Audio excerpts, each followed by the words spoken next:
চট্টলার মঞ্চে দাঁড়িয়ে আজ বলি সবার কাছে, দল নয় পতাকা নয় মানুষই আগে আছে। স্বপ্ন দেখি একসাথে হাত ধরাধরি হয়ে, ন্যায় আর সত্যের পথে বাংলাদেশ এগিয়ে যায় বয়ে। আমি জামায়াতে ইসলামীর বিজয় চাই না, আমি চাই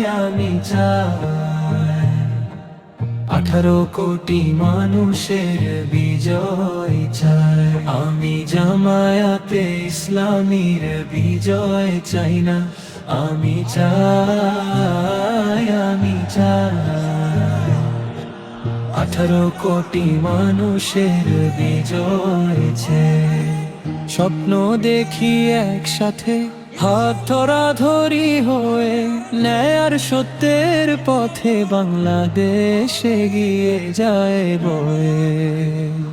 আমি জামায়াতে ইসলামীর বিজয় চাই না, আমি চাই